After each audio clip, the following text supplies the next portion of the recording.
नमस्कार दोस्तों, आप सभी का लॉ सीखो के दैनिक समाचार विश्लेषण में। तो चलिए आज के आर्टिकल्स देखते हैं। आज का जो हमारा पहला आर्टिकल है, ये हाल ही में जो पौंडीचेरी में, जो पुदुचेरी में एक घटना हुई कि वहाँ का जो असेंबली था उसमें कांग्रेस की सरकार थी वो गिर गई, क्योंकि कांग्रेस के कुछ एमएलए ने, कुछ विधायक ने वहाँ पे इस्तीफा दे दिया। उसी के बारे में बात करता है कि ये यूनियन टेरिटरी से जुड़े हुए कानून क्या है, रेजिग्नेशन किस स्थिति में देना जेन्युइन माना जाता है, संविधान के कौन से प्रोविजंस है, कौन से पर्टिकुलर अनुच्छेद है, उनके बारे में भी हम इस आर्टिकल में बात करेंगे। उसके बाद में जो हमारा दूसरा आर्टिकल है, ये एडल्ट्री के बारे में है, व्यभिचार के बारे में है कि जो गवर्नमेंट सर्विसेज है उसमें ये कैसे एडल्ट्री एज अ मिसकंडक्ट हो सकता है। और यहाँ पे हाल ही में सरकार ने एक एप्लीकेशन फाइल करी है सुप्रीम कोर्ट में, उसके बारे में भी हम बात करेंगे इस आर्टिकल में। जो हमारा तीसरा आर्टिकल है, ये दो आर्टिकल को कंपाइल्ड हमने यहाँ पे चर्चा करी हुई है, जिसमें हाल ही में दिशा रवि के अगेंस्ट जो एक सेडिशन का चार्ज लगा था, देशद्रोह का चार्ज लगा था, उन्हें बेल मिली है अभी, उसके बारे में ये आर्टिकल बात करता है। तो हम यहाँ पर क्रिमिनल कॉन्स्पिरेसी, जो आपराधिक षड्यंत्र होता है, उसके बारे में चर्चा करेंगे। तो चलिए आगे बढ़ते हैं। उससे पहले लॉ सीखो के कुछ कोर्सेस है। लॉर्ड ऑफ द कोर्सेस हमारी जुडिशरी प्रिपरेशन के लिए एक कोर्स है। उसके अलावा क्लैट के लिए भी हमारे पास में एक बहुत अच्छा कोर्स है, जिसमें आप एडवांस लीगल रीजनिंग और लीगल जीके की जानकारी आपको मिलेंगी। आप एग्जाम की बहुत अच्छे से तैयारी कर सकते हैं इसकी सहायता से। उसके अलावा लिमिटेड इंसॉल्वेंसी एग्जामिनेशन IBBI, ये हमारा नया कोर्स है जो 1 तारीख से आने वाला है। तो अगर आप इस विषय में रुचि रखते हैं तो इस कोर्स के बारे में जानकारी जरूर लीजिए। तो चलिए अब देखते हैं हमारा MCQ। तो आज का MCQ यह है कि मिशन इंद्रधनुष निम्न में से किससे संबंधित है। आपका ऑप्शन ए है मेल न्यूट्रिशन, मतलब कुपोषण। ऑप्शन बी है माइग्रेंट वर्कर्स, जो हमारे प्रवासी मजदूर हैं उनसे संबंध रखता है। ऑप्शन सी है टीकाकरण से संबंध रखता है। ये option D childhood care, early childhood care, मतलब जो छोटे शिशु होते हैं उनके स्वास्थ्य से संबंध रखता है। जो भी आपका उत्तर हो कमेंट बॉक्स में जरूर लिखिएगा। तो वर्णात्मक प्रश्न की ओर बढ़ते हुए यह है कि आपराधिक षड्यंत्र भारतीय दंड संहिता कि किस प्रोविजन में है और ये क्या होता है। आपका उत्तर 250 शब्दों में लिख सकते हैं। तो चलिए, structure fragility of union territory, कि यूनियन टेरिटरी जो बनाई गई है, इससे जुड़े हुए जो हमारे संविधान में जो कानून है, जो अनुच्छेद है, वो अपने आप में काफी फ्रेजाइल माने गए हैं। और यहाँ पर जो लेजिस्लेचर है उन्हें भी काफी फ्रेजाइल माना जाता है, क्योंकि इनके पास में कुछ सीमित शक्तियां होती है। तो ये समाचार में कैसे आया, तो कुछ कांग्रेस के एमएलए के इस्तीफा देने के कारण जो पुदुचेरी में कांग्रेस गवर्नमेंट थी वो गिर गई। ये कांग्रेस गवर्नमेंट को लीड कर रहे थे वी नारायण स्वामी। तो पिछली जो हमारी यूपीए की कैबिनेट थे उसमें ये कैबिनेट मंत्री भी रह चुके थे। तो अभी हाल ही में ये पुदुचेरी के चीफ मिनिस्टर, मुख्यमंत्री थे। अब यहाँ पर प्रेसिडेंट रूल लग गया है पुदुचेरी में, क्योंकि कोई भी पार्टी ने, कोई भी दल ने अपनी यहाँ पर मेजॉरिटी पेश नहीं कर पाए हैं। तो यहाँ पर क्या स्ट्रक्चरल फ्रेजिलिटी है यूटी से रिलेटेड, केंद्र शासित प्रदेशों से रिलेटेड, उसके बारे में बात करते हैं हम। तो अनुच्छेद 239A जो है संविधान का, जो कि 1962 में लाया गया, 1962 में लाया गया है, वो बात करता है कि पार्लियामेंट यूनियन टेरिटरी में, केंद्र शासित प्रदेश में लेजिस्लेचर विधायिका क्रिएट कर सकती है। तो इन विधायिकाओं में कौन लोग होंगे, इसका कंपोजिशन क्या होगा, तो इसमें नामांकित और इलेक्टेड, जिन्हें हम नॉमिनेटेड और इलेक्टेड, चयनित, नामांकित या पार्शियल नामांकित और चयनित सदस्य हो सकते हैं। उसके अलावा there can be a council of minister without a legislature, तो ऐसा भी हो सकता है कि आपके पास में मंत्रिमंडल है लेकिन विधायिका नहीं है, और ऐसा भी हो सकता है कि विधायिका है लेकिन मंत्रिमंडल नहीं है। तो ये दोनों पॉसिबिलिटी यूनियन टेरिटरी के सेंस में पॉसिबल होना बिल्कुल यहाँ पर कॉमन चीज है ये, क्योंकि हमारा कानून वैसा बना हुआ है। तो यहाँ पर an amendment in government of UTs act 1963 can provide for more than 50% nominated members. तो यहाँ पर बात की गई है कि ये जो 1962 का कानून है, गवर्नमेंट ऑफ यूटीज एक्ट 1963 है, इसमें एक सिंपल अमेंडमेंट से, एक साधारण संशोधन से ऐसा किया जा सकता है कि जो जितने भी मेंबर्स है उन्हें हम 50% नॉमिनेटेड, नामांकित मेंबर्स कर सकते हैं। अब यहाँ पर जरूरी ये हो जाता है कि जो नॉमिनेटेड मेंबर्स है ये केंद्र सरकार के द्वारा किए जाते हैं। मतलब केंद्र सरकार यहाँ पर बहुत बार देखने को मिलता है कि जो उनके खुद के लीडर्स रहते हैं उन्हें ही नामांकित करने को नामांकित करके यहाँ पर विधायिका में भेजते हैं, लेजिस्लेचर में भेजते हैं। तो एक इंपॉर्टेंट जजमेंट की हम यहाँ पर बात करेंगे के Lakshmi Narayan versus Union of India, 2019 का केस है सुप्रीम कोर्ट का। इसमें कहा गया है कि union government is not required to consult state government for nominating. तो जो बात मैंने कही अब यहाँ पर उसी को ये इस जजमेंट में भी कहा गया है कि यहाँ पर स्टेट गवर्नमेंट जो है उनसे कंसल्ट करने की जरूरत नहीं है केंद्र सरकार को जब भी वो किसी सदस्य को नामांकित करती है। तो यहाँ पर एक मन मर्जी सा भी देखने को मिल सकता है केंद्र सरकार के द्वारा, जो कि अपने आप में इस कानून का एक फ्लॉ बताता है, एक त्रुटि बताता है। उसके अलावा administrator has right to discharge their decision of council of minister and refer to the president. तो यहाँ पर जो एडमिनिस्ट्रेटर होते हैं, लेफ्टिनेंट गवर्नर जो होते हैं, उनके पास में पावर है ये कि काउंसिल ऑफ मिनिस्टर से उनको जो भी डिसीजन का सजेशन दिया जाता है उससे वो डिसएग्री कर सकते हैं, ये उनके पास में अधिकार है। और उस पर्टिकुलर निर्णय को वो जो राष्ट्रपति है, प्रेसिडेंट है, उनको रिफर कर सकते हैं। तो ये जो अधिकार है सेक्शन धारा 44 जो है 1963 के कानून में 1963 एक्ट में मिलती है।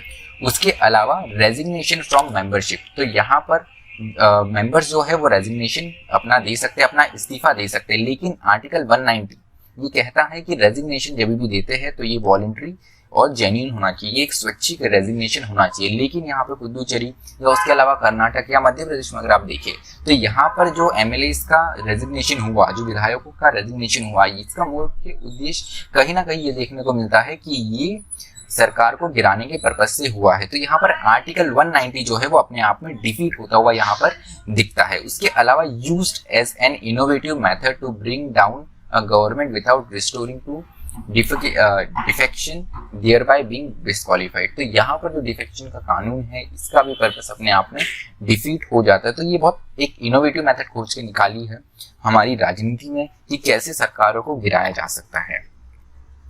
तो चलिए, जो हमारा दूसरा आर्टिकल है एडल्ट्री, व्यभिचार से संबंध में, इसको मिसकंडक्ट, इसको एक गैर जरूरी आचरण कैसे माना जाता है उसके बारे में हम चर्चा करेंगे। तो हाल ही में सुप्रीम कोर्ट में सेंटर ने एक एप्लीकेशन फाइल करी है जिसमें उन्होंने कहा गया है कि Joseph Stine versus Union of India का जो केस है जिसमें सेक्शन 497 ऑफ आईपीसी जो कि व्यभिचार एडल्ट्री को एडल्ट्री की बात करता है उसको डीक्रिमिनलाइज इस जजमेंट में किया गया है। तो यहाँ पर सेंट्रल गवर्नमेंट ने ये एप्लीकेशन फाइल करी है कि आर्म्ड फोर्सेस में ये जो जजमेंट है ये नहीं लगना चाहिए, मतलब यहाँ पे एडल्ट्री अभी भी एज ए क्राइम बना हुआ रहना चाहिए। तो यहाँ पे अनबिकमिंग कंडक्ट की बात की गई है कि कौन सा गैर जरूरी कंडक्ट आचरण होता है। एक जब भी आप आचरण की बात करते तो यहाँ पर एक साफ सुथरा आचरण होने की जरूरत है, और जब भी अनबिकमिंग कंडक्ट होता है तो ये एक ग्राउंड हो सकता है डिस्क्वालिफिकेशन का, निलंबन का। तो जस्टिस रोहिंटन नरीमन जो है उन्होंने यहाँ पे कहा है कि something which is not adultery because section 497 is decriminalise will still be unbecoming conduct. तो यहाँ पर उन्होंने कहा है कि एडल्ट्री जो है वो एक अनबिकमिंग कंडक्ट बना ही रहेगा, भले ही सेक्शन 497 डिक्रिमिनलाइज हो गया है। जो भी कहीं ना कहीं जो वेरियस हाई कोर्ट के जजमेंट्स अभी तक दिए गए हैं उनको अपने आप में यहाँ पर नलीफाई कर देता है, उनको पलट देता है। जैसे रे रविंद्रनाथ घोष, ये 1985 का कलकत्ता हाई कोर्ट का जजमेंट है। इसमें कहा गया है कि married head constable living with another woman was not guilty of misconduct, कि एक हेड कांस्टेबल जो है वो अगर किसी और स्त्री के साथ रहते हैं तो ये मिसकंडक्ट नहीं माना जाएगा। उसके अलावा State of UP versus BN Singh का जो केस है 1989 का केस है, इलाहाबाद हाई कोर्ट में हुआ है। इसमें कहा गया है for personal morality it must be shown that this habit has reduced his utility as a public servant. तो जो जिम्मेदारी इन्हें as a public servant as a सार्वजनिक यहाँ पे सरकारी कर्मचारी के रूप में इनको जो भी एक ड्यूटी मिली है, अगर ये ड्यूटी को निर्वाह करने में ये कहीं ना कहीं बाधा पहुंचाता है तभी ही इसे हम एक मिसकंडक्ट मानेंगे। उसके अलावा Mahesh Chandra Sharma versus state of Rajasthan high court का हाल ही का 2019 का ही केस है जिसमें कहा गया है कि no employer can be allowed to do moral policing on its employ beyond domain of its public life. जिसमें कहा गया है कि जो एम्प्लॉयर है वो मॉरल पुलिसिंग नहीं कर सकता है एम्प्लॉइज पे, उनकी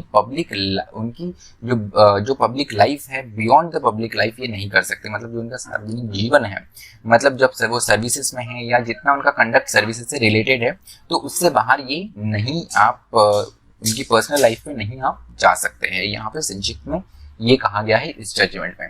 तो यहाँ पे कोड ऑफ कंडक्ट की बात करें तो हमारे पास में ऑल इंडिया सर्विसेज AIS है, जिसमें कहा गया है कि maintain absolute integrity, devoting to duty and do nothing which is unbecoming of a member of the service.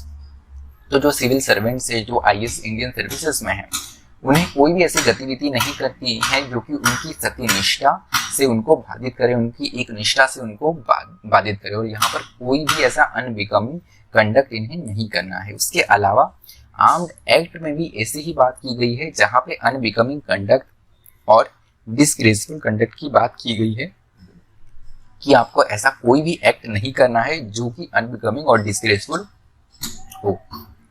उसके अलावा What constitute an unbecoming conduct is nowhere defined। तो unbecoming conduct क्या होगा? जो एक गैर जरूरी आचरण है या जो एक विरोधाभास आचरण है, सत्यनिष्ठ आचरण से अपोजिट जो है, इसको कहीं पर भी डिफाइन नहीं किया गया है, जो कि अपने आप में एक बहुत बड़ा यहाँ पर फ्लॉ है। तो चलिए हमारा जो तीसरा आर्टिकल है आपराधिक षड्यंत्र, आपराधिक साजिश के बारे में, उसके बारे में बात करते हैं। तो दिशा रवि जो कि एक एनवायरमेंटल एक्टिविस्ट है, पर्यावरण के मुद्दों पे इन्होंने काम किया हुआ, इन पे प्रोटेस्ट करा है। तो उनके अगेंस्ट यहाँ पर टूल किट मामले में उनको जेल में भेजा गया था और उन पर सेडिशन के चार्जेस लगाए गए थे। तो इसी के अगेंस्ट में यहाँ पर उन्होंने बेल एप्लीकेशन फाइल करी, जिसमें उन्हें बेल मिल गया। तो यहाँ पर जो दिल्ली हाईकोर्ट का जजमेंट आया है वो अपने आप में काफी अच्छा है, और उन्होंने यहाँ पर जो दिल्ली पुलिस का चार्ज है that she was a part of a larger conspiracy, एक बड़ी साजिश का वो भाग है, इसको उन्होंने नहीं माना है कि ये कोई ऐसी साजिश का भाग नहीं रही है।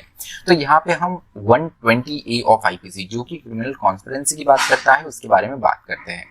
तो ये 120A ऑफ IPC जो है उसको इस तरीके से डिफाइन किया गया, उसमें कॉन्स्पिरेसी को इस तरीके से डिफाइन किया गया है कि एन एग्रीमेंट बिटवीन 2 और more persons to commit a criminal offence constitute the offence. तो यहाँ पर अगर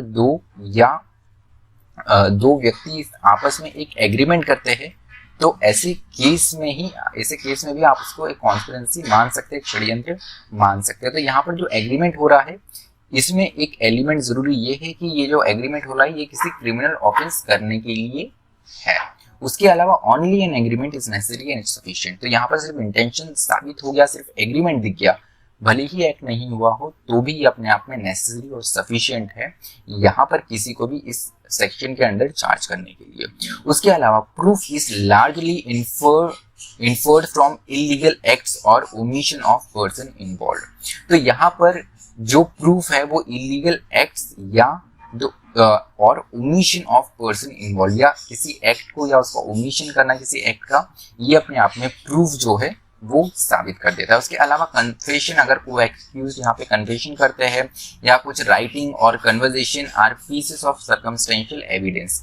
तो परिस्थिति जन्य जो हमारे सबूत होते हैं उसमें कन्फेशन है या कोई राइटिंग मिल जाए या कोई कन्वर्सेशन के पीसेस मिल जाए, बातचीत की खबर मिल जाए, तो ये भी अपने आप में एक सर्कमस्टेंशियल एविडेंस इसको बना देता है। यहाँ पर जरूरी ये है कि ये कानून कब लाया गया था। ये कानून लाया गया था 1913 में।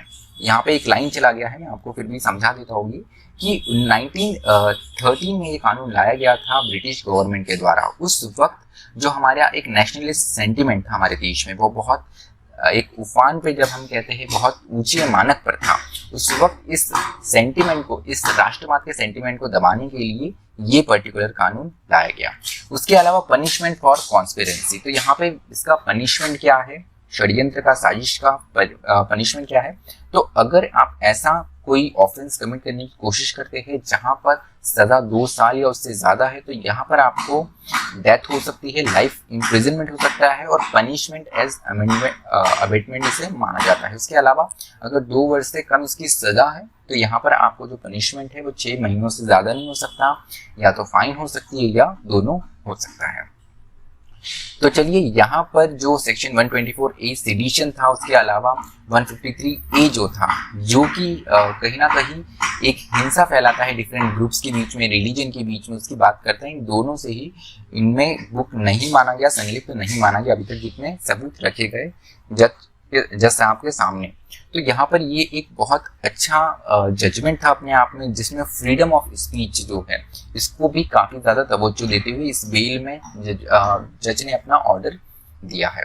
तो यहाँ पर उसके अलावा अगर जैसे हम कुछ दिनों से सेडिशन से संबंधित हमने आर्टिकल्स की बात करी, तो ये आपको फिगर से पता चलेगा कि कैसे झारखंड में सबसे ज़्यादा सेडिशन केसेस हुए, जो कि 18, फिर असम में 17, जम्मू एंड कश्मीर में 12, केरला में 9, मणिपुर में 4, ऐसे ही कई डिफरेंट राज्यों में हुए हैं। तो ये एनसीआरबी जो है उनकी 2000 रिपोर्ट के अनुसार ये सेडिशियस केसेस हुए हैं।